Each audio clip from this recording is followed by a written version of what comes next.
Hello and welcome. Today we're journeying back to the time of patriarchs to explore a powerful story from Genesis. Chapter 26. We'll look at verses 12 through 25. A passage filled with lessons about God's faithfulness, human perseverance, and the conflicts that can arise from success. Let's set the scene. Isaac, Abraham's son, is living in a place called Gerar, among the Philistines. Right at the start, in verse 12, we see God's blessing unfold dramatically. Isaac plants crops, and in that same year, he reaps 100 times what he sowed. This isn't just a stroke of luck or expert farming. It's a clear sign of divine favor.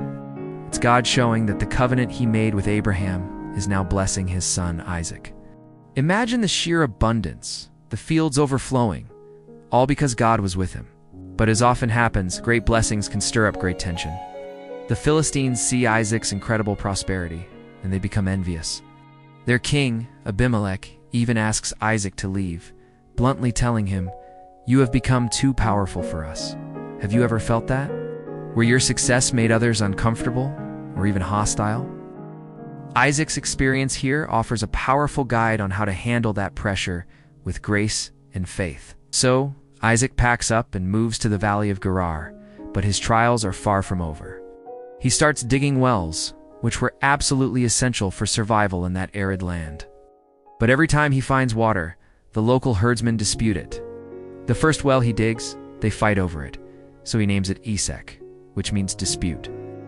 He digs another and they quarrel over that one too, so he calls it Sitnah, meaning opposition. Notice what Isaac does. He doesn't escalate the conflict, doesn't fight back, simply moves on, again and again, trusting that God will provide. This is such a profound lesson for us in letting go of pointless argument and placing our trust in God's provision rather than our own strength. Finally, Isaac digs a third well, and this time there is no dispute.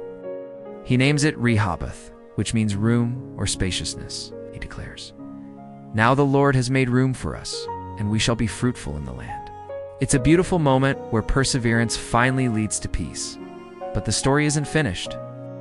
Isaac then moves to Beersheba. And there, God appears to him directly, reaffirming the covenant he made with Abraham. God says, "I am the God of your father Abraham. Do not be afraid, for I am with you.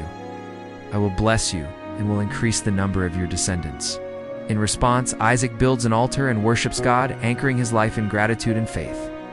Let's pause and reflect. Isaac's journey from blessing to conflict, and finally to a place of peace and worship, can feel a lot like our own lives. We experience moments of great provision, followed by seasons of opposition. But through it all, God's presence remains the constant factor.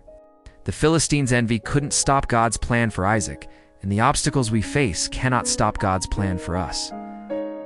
Those wells are more than just sources of water. They symbolize God's unending provision, even when it feels like others are trying to block it. Think about your own life. Where are you digging wells right now? Where are you facing opposition? Isaac's story encourages us to keep moving forward in faith, trusting that God will eventually make room for us, just like he did at Rehoboth. And when we reach our own Beersheba, our place of covenant and peace, our response should be the same as Isaac's, to build an altar of worship and give thanks. As we wrap up, let's draw strength from Isaac's resilience. No matter what disputes or opposition you encounter, remember that God's promises are true.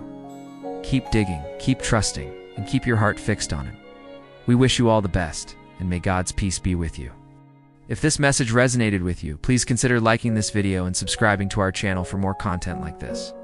Thanks for watching.